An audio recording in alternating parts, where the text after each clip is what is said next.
Previously, Just Jargon's channel reviews. Vote right now in the poll being conducted in the Just Jargon community tab linked below. Vote because the winner of this poll will become the canonical president of YouTube. Because they will. Vote because in addition to PewDiePie, another literal Nazi by the name of Jonathan Tron is running in this election. Vote for Quinton because we need literally anyone else. Quinton Reviews. I will be voting for Quinton Reviews. It all started when popular YouTuber and weekend Nazi PewDiePie did the unthinkable. Basically, Quinton is disappointed over PewDiePie bringing transphobic Ben Shapiro on Meme Review. I mentioned transphobic because later on Quinton would make a fuzz over it. I was first alerted to Quinton having the mental capacity of a raisin when he cried on Twitter about Ben Shapiro. This is gonna be a controversial opinion again, but I'm disappointed about PewDiePie deciding to have Ben Shapiro on his channel. Ben Shapiro is a transphobic and occasionally racist egghead. When you have him on your show and humanize his platform, you help him grow. Yeah, humanizing a person. What the fuck are you trying to say here, Quinton? He's pretty much taking away their right to having a differing opinion. And he said this in his video on Grade A Under A. But if you're using this kind of argument where you're trying to disarm the other side's right to an opinion instead of actually talking about what they said, well then you're a pussy. And for me, the current Quinton shows how hypocritical he can be. But I'm not calling for him to be banned. No, you're just calling for him to be ostracized because he has different opinions than you. Now, if I didn't know any better, wouldn't that make you a bigot? Hey boys and girls, it's time to play the pedantic word game! Today's word of the day is bigotry. Lost a lot of respect for that man. Who'd have thunk that ideological inclusion would incur the wrath of this guy? Oh no! What brilliant logic there! I can't believe I'm always in a position where I have to explain this. This has been getting a lot of downvotes. He's had a conversation.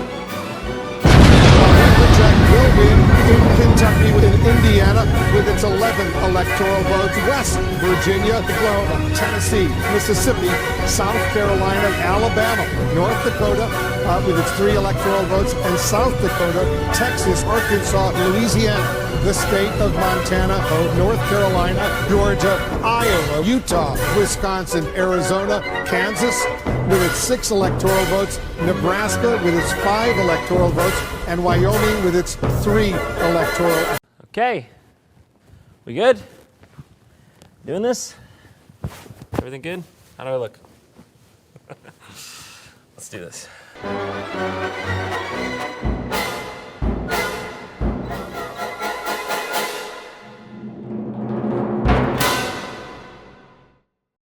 Well, you voted, and you voted wrong.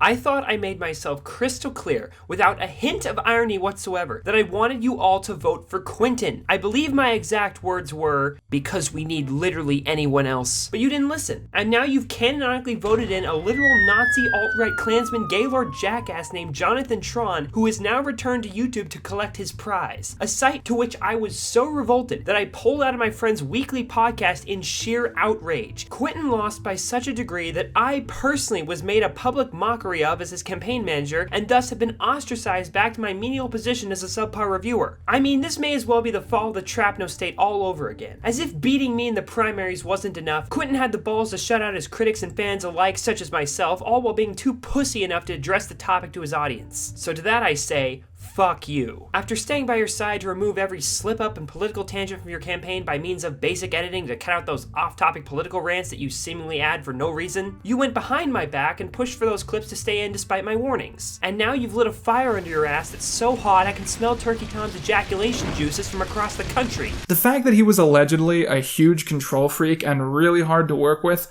makes it pretty easy to understand why he was constantly burning bridges left and right. And now that it's come to this, you've tried to hide it all away by deleting the 3rd consecutive video in which you humiliate yourself. For those of you at home keeping track, the first was his thinning review in which he goes on a minute-long rant about Trump for absolutely no reason. The second was his knockoff YouTubers review wherein he sneaks in a jab at JonTron, calling him racist. Even though he totally is, I'm sure. Saying that every angry gamer is trying to be James Rolfe is like saying that every racist gamer is trying to be JonTron.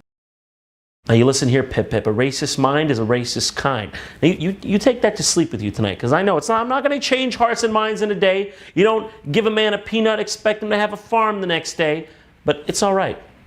It's alright. And his third gloriously gargantuan fuck-up was when he uploaded a video on the PewDiePie vs. T-Series drama in which he completely misconstrues the argument to such a degree that it would even put Keemstar himself to shame. I, for one, welcome our Indian Vivo overlords. So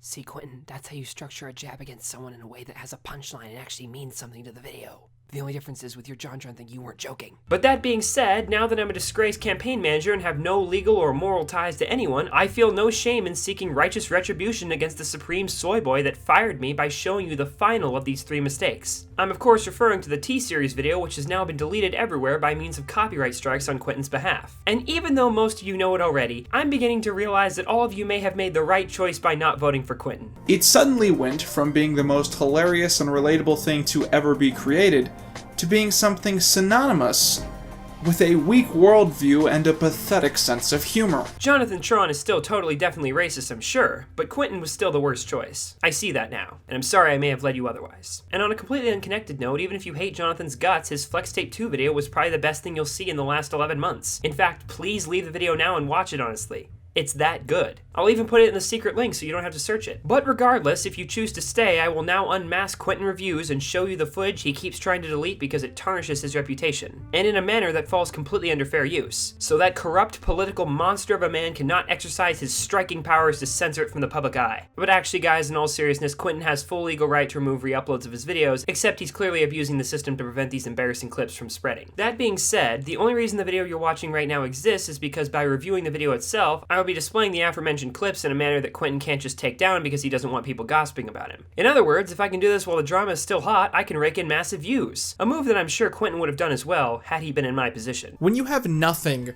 doing videos that people actually are looking for is the most important thing that you can be doing. And that means dropping everything that you're working on to cover trending topics if that's what you need to do. Now, in order to avoid being automatically and unfairly struck by the bots he's directed to flag re-uploads, I've had to alter the footage, so if this video goes down, it's either because I didn't do a good enough job and YouTube itself recognizes the bits of his video, or Quinton himself manually deleted it, either of which would be blatantly abusing copyright laws, since showing video clips for the sake of criticism or review is a classic case of fair use wherein I am able to utilize another person's copyrighted property without permission or compensation to the copyright holder. Quinton relies on the same principle every time he reviews a movie, so he should be aware of this, but I'm not risking it either way. Obviously, for that reason, I will not be re-uploading the copy I have, nor will I give it to anyone else for that purpose. Because at the end of the day, I'm not going to try to deceive the copyright system to get this video out. If you have it already and want to try, be my guest, but don't say I didn't warn you about what Quinton will do. And I think I should also state that I don't want you to bully Quinton himself either, and even though I feel this goes without saying considering how sarcastic my insults usually are, I'm not going to risk him issuing a community guideline strike under the grounds of harassment to keep this video down, because that's not the case either. I may make jabs for the sake of humor, but this video's purpose is for legitimate criticism and entertainment rather than to harass or bully anyone, which is a big distinction. And honestly, if you've followed my channel for very long, you'd know that I give just as much shit to the people I like as the people I don't. In fact, I still genuinely do like Quinton's videos and will continue to watch them.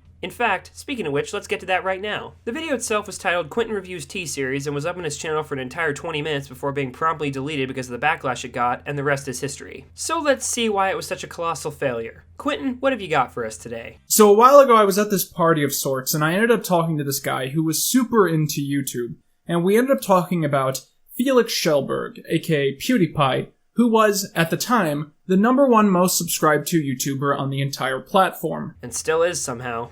Now this guy was super ecstatic about Pewds, and he ended up laying down a few grand statements about him. There'll never be another YouTuber like PewDiePie. PewDiePie is where he is because he's unbeatable, and he will always be #1, no matter what.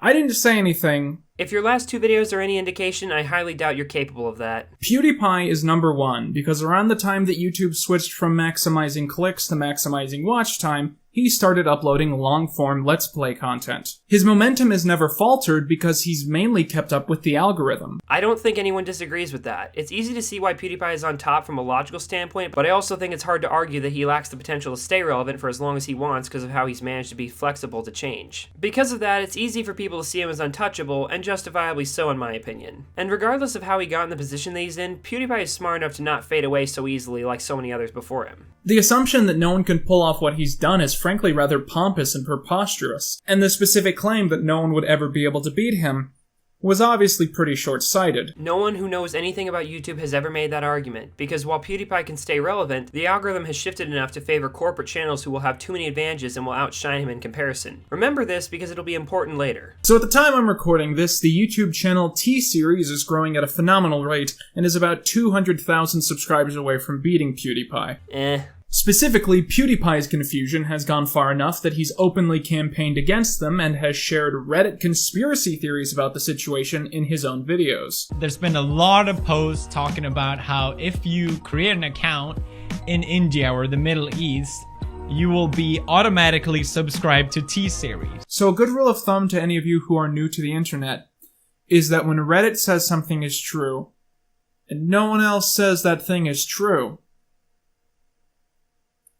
it's not true. Now, at the cost of making a joke comparing Quinton to a typical Reddit user and that half of his arguments are in line with what the Reddit echo chamber tosses around, I'd like to point out that PewDiePie isn't confused about the situation. Regardless as to whether or not T-Series is subbotting, which there is more evidence to back than you ever made clear, this whole campaign is clearly a joke done in good spirit, which is clear to almost anyone who keeps up with it. PewDiePie himself has said on multiple occasions that he doesn't care about being #1. It's all just for the meme. Now brace yourself for 10 more minutes of Quinton not understanding this. So there's this great misconception among some content creators that YouTube is a giant pool of viewers, and all the viewers find content in the same way, and they all find the same content creators, and the game is to get the attention of as many people in this one pool as possible. This is not what it's like at all. A cake-dedicated channel can grow millions of subscribers without an animation channel or a gaming series ever even hearing about them, because that's the beauty of YouTube. And this is so true that two channels, completely different in their styles of content, can both gain 70 million subscribers, apparently without much crossover in their audiences. You might be able to see where he's going with this, but allow me to call attention to the fact that the whole controversy is just a joke. No one thinks that PewDiePie and T-Series are competing for the same viewer base because that was never the point. I'm surprised this didn't tip you off into researching the topic more for another explanation as to why they're competing. If you're so convinced that this rivalry is because people are scared that PewDiePie is losing his audience to T-Series, then you're even more misinformed than you think the general public is. He then explains the history of T-Series, which I won't show because there's nothing to say about it, and the less of Quinton's video I can include, the better. I'm going to go down a line of 3 reasons that a channel dedicated to Indian Bollywood music would be able to beat PewDiePie in terms of total subscribers. Number 1, T-Series is popular. Given that T-Series is one of the most popular companies in a country that uses YouTube more than any other, their top-tier placement is almost inevitable and is just a representation of the YouTube populace. Number 2, the algorithm is much easier to handle as a company than as a single individual. There we go! And thus, we have uncovered the true reason as to why people are rooting for PewDiePie. PewDiePie may perpetuate the competition between his and T-Series channel for the joke of it, but one of the main driving forces is the fact that people believe corporate channels undermine what YouTube represents. On a platform that's supposed to be about giving a voice to the little guy, having a corporate channel at the top seems disheartening. When YouTube was fairly niche, companies didn't gravitate to spraying their brand on it, and thus both independent and corporate creators had their own turf in which to grow. But nowadays, due to how influential YouTube is becoming, many of said companies are seeing it as a lucrative opportunity and expanding onto it. Because of their financial backing, they can make longer and better made videos quicker and overtake smaller channels. This doesn't inherently replace these channels since, like you said, these creators have their own unique audiences, but the top spot stands as a symbolic reminder of what YouTube favors, and having that change is something YouTube was created to oppose is just one more metaphorical spit in the face of independent channels. Oh god, I can breathe. I did that in one breath. To really stay in the upper echelon of the YouTube elite and to keep growing to the extent that you're going to become one of the most subscribed to channels, you need to post regular content. For one person, this means putting in ridiculous hours, sacrificing sleep, personal time, and frankly your mental health, all for the sake of constantly being a public figure. A lot of YouTubers either A, burn out and quit doing YouTube entirely, or B, snap from the constant pressures of putting on a face at all times to be an internet persona. It just makes a lot of sense for a company with a crew, producers, a lot of money behind it, and the ability to switch people out to be able to sustain themselves in that market rather than it would a single person. Exactly, and the fact that a company can come onto a platform made for independent creators and utterly beat them pisses people off. It's not surprising that companies can do this, and they have every right to, but it can still be bothersome to be deprioritized in a place marketed as a platform where the average person can achieve fame. Number 3, PewDiePie technically isn't the most subscribed to YouTube channel. So if I go to Social Blade right now, it will tell me that PewDiePie is the 4th most subscribed to channel. The reason that their metrics don't count him as number 1 is that they include 3 other channels on the site, these being topic channels. If you want to split hairs, then yes, PewDiePie technically isn't number 1, but channels created by YouTube themselves hardly count as competition considering they're essentially extensions of the website itself. Next. If we include these, then the most subscribed to thing on YouTube has 103 million followers and is just called music.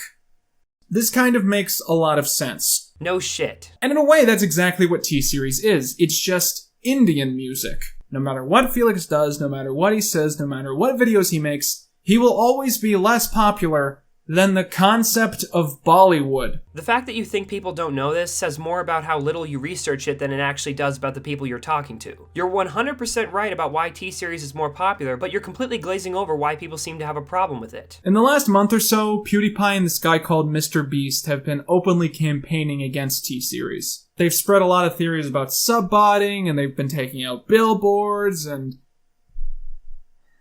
honestly, this whole thing is just kind of sad. Oh, this is definitely sad, alright, but not for those reasons. The perfect metaphor would be that T-Series is this guy who loves jogging. And every morning he gets up and he does a quick shower, he gets dressed, and he goes out and he does a really enthusiastic jog. And every day, there's another guy that's there. And that guy also likes jogging. And he's like, that's cool. So every day, these two guys are jogging next to each other. And then one day, the other guy runs up to him and is pissed. And he says, I'm gonna beat you. And T-Series says, who are you? If you want to make analogies about these two channels as direct competitors even though they're not and it's all a joke, a better comparison would be that PewDiePie is the owner of a small local store and T-Series is the Walmart across the street. I mean, honestly, if you asked me who I'm rooting for in this, I'm probably somewhere down the middle. I used to watch a lot of PewDiePie, but my mom really likes Bollywood movies, so I could go either way. It's honestly really all superficial and it doesn't matter in the slightest. And that's the point. It's all a joke, and despite people caring about the top spot belonging to an independent channel, the whole competition is meaningless and everyone knows it. They just like having fun with it. God forbid people have fun with something. Ironically, a long time ago, PewDiePie actually predicted that the next person who was number 1 wasn't just going to be a white guy. Oh no, Quinton, please don't go there. I've watched this whole video already, so I know you will, but for the sake of dramatic effect, I'm begging you not to. He posed it like an insane conspiracy theory, which I think he was being sarcastic, but still it was kind of weird. YouTube wants my channel gone. They want someone else on top. Someone really extremely cancerous, like Lily Sinks. I'm white. Can I make that comment? But I do think that's a problem. Anyways, I guess the too long didn't watch this video is subscribe to T-Series. This in and of itself should be proof that Quinton doesn't understand when something PewDiePie says is supposed to be a joke or not. For those of you curious, yes, this is obviously a joke, and the fact that Quinton doesn't immediately understand this is likely why the situation unfolded the way it did. But Quinton, if you're watching this, just know that I and most others in your audience don't generally care about which side you take. But when you misunderstand why the rivalry between the two exists at all, you've officially devalued your own argument by talking about things you clearly know nothing about. Now, the fact that you deleted this clearly shows that you don't stand by it anymore for one reason or another, and given that, I wouldn't be inclined to make this video, but the fact that you've gone so far out of your way to erase this video from existence and try to hide the fact that you were ever wrong is what truly bothers me. You're too stubborn to admit when you've made a mistake and too much of a pussy to stand by what you said in the video even if it's the unpopular opinion. Not to mention, you've never even addressed the video again either in other videos or on Twitter. I, and most others I've seen through the publicity these videos have gotten, have no issues with your beliefs, merely your immature way of dealing with backlash. I truly have nothing against you and don't intend on saying any more in the matter simply because I don't care. Plus, I'm far from the biggest voice, so it doesn't even matter. But when you try to use the copyright system to indirectly prevent people from critiquing you, that's when I get mad. Thanks for watching. Love it. Keep doing it. Keep it up. Keep it up, bro. You're the best.